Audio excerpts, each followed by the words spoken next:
5장의 네 번째 수업을 진행하겠습니다. 자, 이번에는 우리가 사용자 관리에 대한 내용을 좀 살펴볼 텐데요. 이번 내용은 중요한 내용이니까 좀 잘 기억해 놓으시기 바랍니다. 자, 바로 우리 교재를 보고 잠깐 얘기하죠. 자, 교재는 170페이지 나오는데요.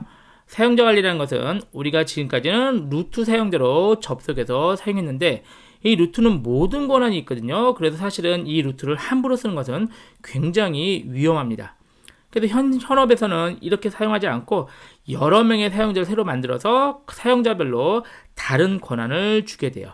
자, 그 예가 이 그림상에 잘 나와 있습니다. 자, 이 그림을 보시고 이해한 다음에 이 그림을 그대로 구현을 해볼게요. 자, 우리 DBMS MySQL을 지금 쓰고 있고 이 안에 우리가 shopDB 우리가 만든 거죠. 그리고 employee라고 DB 두 개가 있습니다. 물론 다른 것도 있는데 이 두 개를 지금 제가 사용한다고 가정할게요. 그리고 사용자가 여러 명 있는데 우리 회사에서는 지금 사장님이 있고 팀장님이 있고 그리고 일반적으로 일하는 직원이 있습니다. 이렇게 세 명이 있다고 가정하면 모두에게 동일한 권한을 부여해서는 안 되겠죠. 아주 잘못하고 있는 게 이 사용자들에게 모두 다 루트와 비밀번호 1, 2, 3을 알려줘서 그걸 쓰게끔 하는 거예요. 그러면 굉장히 위험한 게 얘를 지우거나 고의가 아니더라도 실수로 지워줄 수 있겠죠. 그러면 큰일 날 일이 생기죠. 우리 회원의 회원 정보가 날아갔거나 은행에서 예금 정보가 날아가거나 이런 일이 생기겠죠. 그래서 일반적으로 우리 팀장은 이 실제 우리 시스템에 책임이 있으니까 팀장에게 루트와 비슷한 데이터베이스 관리자 역할을 줍니다. 그러면 팀장은 이 모든 DB를 삭제하거나 만들거나 접근하는 권한이 다 있게 되는 거죠. 그러니까 팀장이 책임자라고 보고 이렇게 하는 거고요. 그 다음에 우리 사장님 볼까요? 사장님 같은 경우는 실제로는 데이터를 모두를 보긴 하겠지만 사장님이 사실 작업할 일은 없습니다. 그래서 사장님한테는 어떤 거냐면 제일 그래도 우리 사장님이니까 MySQL 안에 있는 모든 DB에 대해서 읽기만 권한을 줄 거예요. 왜냐하면 실수로 얘를 변경하거나 삭제하거나 이럴 일이 생기면 안 되겠죠. 그리고 읽을 권한이 있어야 되니까 사장님에게는 이 DBMS 안에 있는 모든 DB, 지금 같은 경우는 이 두 개겠죠. 이 두 개를 읽을 수 있는 권한을 주려고 그래요. 자, 그리고 이제 일반 직원, 일하는 실제 일반 직원은 우리 shopDB에 대해서는 이 작업을 해야 된다. 이 직업인가 shopDB에 대해서 쇼핑몰에 대해서 운영하려는 직원이다. 그럼 이 shopDB의 테이블을 읽고 쓰는 권한을 줘야겠죠. 읽고 쓰는 권한 주고 그리고 이 안에서 우리가 3장에서 배웠던 저장 프로시저를 만들고 변경하는 권한까지 주려고 그래요. 물론 테이블을 만들거나 이런 권한은 없어요. 테이블을 읽고 쓰는 거지 새로운 테이블을 만들 권한은 없고 그런데 이제 이 사용자가 일반 직원이 shopDB에 대해서는 많은 작업을 해야 되지만 인플로이에 대해서는 실제 테이블을 만들거나 이런 권한이 또는 읽기 쓰기 할 권한이 없어요. 대신 여기서 실제 멤버가 우리 직원과 관련이 될 수 있으니까 이 인플로이는 테이블에 대해서는 읽기 권한만 주려고 그래요. 이해되셨죠? 그래서 일반 직원은 여기 shopDB에 있는 테이블은 읽기 쓰기 권한을 주고 인플로이에 있는 테이블은 읽기 권한만 주고 이렇게 주도록 하죠. 그래서 이 상황을 지금 여러분이 실제 MySQL에서 구현할 수 있다면 좀 더 복잡한 상황이다 하더라도 언제든지 여러분 원하는 대로 사용자를 만들고 권한을 부여할 수가 있을 겁니다. 자, 실습을 통해서 같이 한번 진행해 볼게요. 171페이지 실습 5번 같이 할게요. 자, 우리 워크벤치 실행한 다음에 로컬로 접속할게요. 일단 접속해서 1, 2, 3, 4죠. 자, 이 사용자들을 먼저 만들어 주도록 하죠. 자, 우리 사용자 만드는 건 당연히 쿼리 문도 되지만 우리 여기서 워크벤치에서 바로 할게요.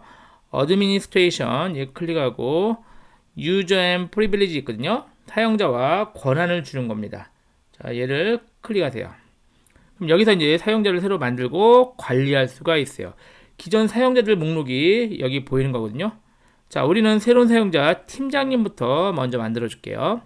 자, add account 클릭하시고 팀장님의 아이디를 넣어주면 되는데 아이디가 팀장님에서 디렉터라고 할게요. 디렉터라고 이름 입력해주고 자, 팀장의 지금 비밀번호를 입력해줘야 돼요. 비밀번호 똑같이 우리 아이디랑 똑같이 할게요. 디렉터라고 하고 역시 여기도 디렉터 자, 비밀번호랑 아이디 같아서 얘가 좀 경고는 나오지만 넘어가 됩니다. 그리고 여기서 어플라이 누르면은 여기 왼쪽에 팀장이 추가된 것을 확인할 수가 있습니다. 자, 그러고 나서 이제 팀장에 대한 다양한 권한을 확인해 볼게요. 여기서 어카운트 리미트 보면은 쿼리 개수라든가 예를 들어서 업데이트 개수 이런 것들을 제한을 둘 수가 있어요. 그리고 연결 개수 필요하면 얘를 설정할 수도 있지만 그냥 넘어가도 될 것 같아요. 그 위에 어드민스트레이티브 롤이 있으면 역할이에요. 관리 역할 클릭하면 팀장이 어떤 역할을 할 거냐. 그런데 다양한데 우리가 팀장은 데이터베이스 관리자 역할, 사실 루트와 거의 동일한 역할은 메뉴에 있는 DBA예요.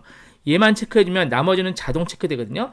그러니까 사실은 모든 권한이 다 들어간다. 이렇게 보시면 됩니다.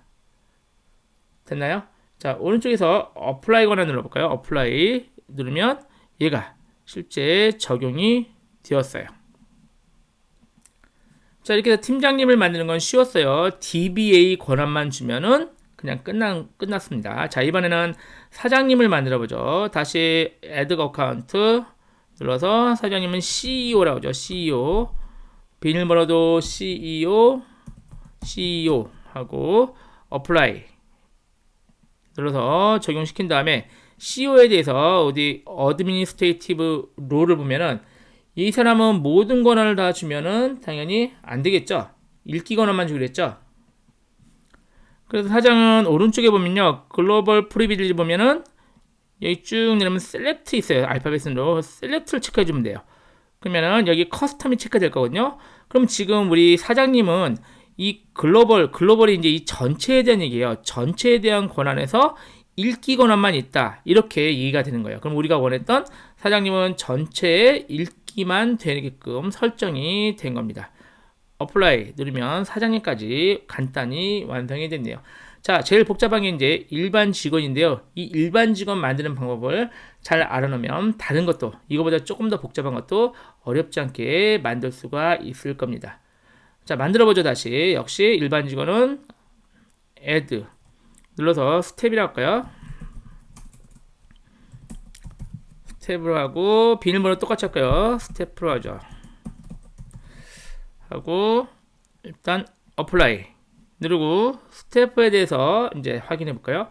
스태프 보면은 이 친구는 이것도 역시 넘어가고 여기서 설정하는 게 아니라 이제 하나하나 설정을 주는 거예요. 지금 사장님과 팀장님은 전체에 대해서 권한을 체크를 해줬는데 이 스텝은 전체가 아닌 각각의 데이터베이스에 대해서 권한을 따로따로 줄 거예요. 그래서 보면 데이터베이스 프리빌리지 있죠. 스키마와 동일한 얘기죠. 스키마 프리빌리지 보면은 여기서 이제 추가를 해주시면 됩니다. 자, 오른쪽 보면 add entry 있거든요. 얘를 클릭하셔서요. 이 중에서 이제 우리 DB를 선택해야죠. 어떤 DB죠? shopDB 먼저 할까요? shopDB에 대해서 선택을 shopDB 여기 있죠. shopDB에 대한 권한을 줄게요. 오케이. 그러면 shopDB에 대해서 어떤 권한 주기로 했죠? 아까 우리가 테이블에서 읽기, 쓰기, 업데이트, 딜리트죠. select, insert, 업데이트, 딜리트. 얘네들은 이게 들쑥날쑥한데 이거 약간 버그예요. 그냥 한 줄이라고 생각하시면 돼요. 요 정도까지만 줄까요? 4개. select, insert, 업데이트, 딜리트 하면 이 테이블에 대해서 모든 권한이 다 있다고 보시면 돼요. 그리고 오른쪽에 보면 이제 create, 우리 저장 프로시저가 루틴이거든요. create 루틴과 alter 루틴 하면 이제 저장 프로시저에 대해서도 얘가 만들고 변경할 수 있는 권한까지 추가를 해줬습니다. 그러면 위에 보면 나오거든요. alter 루틴, create 루틴, delete, insert, select, update 이렇게 권한들이 나오게 됐죠. 확인했으면 오른쪽 아래 apply를 누르면 적용이 됐어요. 자, 이 shopDB에 대해서는 됐고요. 이번엔 employee에 대해서 또 추가해 볼게요. 오른쪽에 add entry 눌러서 이번에는 얘 선택해서 employee 있죠. employee 데이터베이스에 대해서 OK 누르고 얘한테는 뭐죠? 얘는 select 권한만 주기로 했죠. 읽기 권한만. 다른 권한은 없고 이렇게만 주시면 됩니다. 그러면 apply 하면 이제 우리가 원하는 요 그림대로 다 구성이 완료가 되었습니다. 되셨나요? 자, 이제 닫을게요. 얘 닫고 끝났으니까 얘도 닫고. 자, 이 창을 닫았다가 다시 접속할게요. 자, MySQL 워크벤치를 끝내야 되는데 여기 로컬 인스턴스를 닫아주셔도 돼요. 그러면 우리가 접속이 이렇게도 끝납니다. 자, 먼저 우리 이제 팀장님으로 한번 접속을 해보면 되겠죠. 자, 로컬 인스턴스에서 그냥 클릭하면 루트가 되니까 마우스 오른쪽 버튼 에딧 커넥션 있죠. 이 선택해서 다른 건 다 똑같고 유저네임만 우리 팀장님이 디렉터였죠. 디렉터로 로그인할까요? 그리고 테스트 그리고 디렉터죠. 디렉터 오케이 됐죠? 잘 됐고 클로즈 한 다음에 이제 디렉터로 로그인이 되겠죠? 클릭해서 자 이제 팀장님으로 로그인을 한 겁니다. 자 팀장님은 데이터베이스 관리자 역할이니까 데이터베이스를 만들거나 삭제할 권한이 있겠죠? 한번 만들어 볼게요. create database 샘프db라고 만들어 볼까요? 드래그해서 실행하면 잘 만들어졌죠? 그래서 팀장님은 새로 고치면 할까요? 샘프db 이런 걸 만들 권한과 삭제 권한이 있어요. drop database 샘프db 역시 권한을 실행해 볼까요? 자, 잘 삭제까지 잘 되죠? 자, 그러니까 팀장은 DBA 역할이 있는 것을 확인할 수가 있습니다. 되셨죠? 간단히 다른 것도 모든 권한이 있을 건 확인됐고요. 자, 닫을까요? 닫고. 자, 이번에는 우리가 사장님으로 접속해 볼게요. 사장님 접속해서 읽기 권한이 있는지 모든 거에 대해서 그 내용을 확인해 보죠. 역시 여기서 마우스 오른쪽 버튼 Edit Connection 유저를 CEO로 바꾸죠. CEO 클로즈하고 이제 CEO로 접속할까요? 비밀번호 CEO였죠. 자, 그럼 이제 사장님으로 우리가 접속을 했습니다. 자, 당연히 이 권한 해볼까요? 실행해볼까요? 당연히 실행하면 오류나죠? 오류나는 게 당연히 권한이 없는 거죠. CEO는 DBA 권한이 아니라 읽기 권한만 있는 거죠. 그래서 읽기 권한 우리 아무거나 해볼까요? 우리 shopdb 해볼까요? use shopdb select 별표 from member tbl 그래서 선택해서 실행하면 잘 조회되죠? 자, 지워볼까요? 딜리트 할까요? 딜리트 from member tbl member tbl 있는 내용을 다 지워라 이런 내용인데 권한이 없죠? 삭제 권한은 없고 CEO는 읽기 권한만 있는 것을 확인할 수가 있었습니다. 물론 다른 DBA 테이블도 다 읽을 수가 있어요. 자, 마지막으로 제일 중요한 일반 직원으로 접속을 해보죠. 자, 얘도 닫고 얘도 닫고요. 다시 마우스 오른쪽 버튼 에딧 그래서 일반 직원인 스태프로 로그인하죠. 클로즈 스태프. 자, 일반 직원 로그인이 됐습니다. 벌써 볼게요. 왼쪽에 보면은 리프레시를 하더라도요 DB들이 안 보여요. 안 보이죠? 이 두 개밖에 안 보이죠? DB 더 많은데 나머지 안 보이고 허용된 DB만 보이는 것을 확인할 수가 있어요. 그러니까 당연히 유저도 허용된 것밖에 안 되겠죠? shopdb 유저하고 셀렉트 해볼게요. 셀렉트 별표 from member tbl 하고 딜리트 해볼게요. 딜리트 from member tbl 조건은 멤버 아이디가 상인 거 있거든요. 상 이거 하나만 지워볼게요. 자, 그래서 실행을 멤버 tbl 잘 되죠. 조회 잘 되고 삭제 하나 해볼까요? 삭제 잘 되죠. 다시 셀렉트 하면 아까 그쵸 상이 없어졌죠. 상길인가 그 친구가 없어졌어요. 이렇게 해서 이거에 대해서 테이블에서 읽고 쓰고 다 됐고 여기서는 뭐죠? 조회만 되겠죠.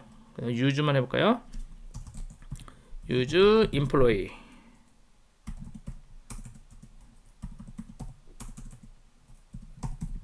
하고 select 별표 from employee 똑같으니까 이렇게 해서 얘 조회되는지 확인해보죠. 조회되죠? 여기까지 조회되는 것까지 확인이 됐습니다. 당연히 읽기만 되니까 얘네 쓰기라든가 이런 작업은 안 될 거예요. 뭐 안 해봐도 되겠죠. 자, 이렇게 해서 이 그림을 완성하는 실습을 했는데요. 좀 별로 어렵지 않은 실습이지만 중요한 실습이거든요. 실무에서 여러분이 이런 작업은 하실 수가 있어야 됩니다. 그래서 이 방식을 꼭 잘 기억해 놓으시기 바랍니다. 자, 중요한 실습이니까 이번에는 비타민 퀴즈를 한번 풀어볼게요. 비타민 퀴즈 5-2와 5-3을 아까 그 리눅스 가상 머신으로 하는 거거든요. 이것을 풀어보시고 5장을 마무리 짓기 바랍니다. 자, 이렇게 해서 5장을 마무리 짓겠습니다. 수고하셨습니다.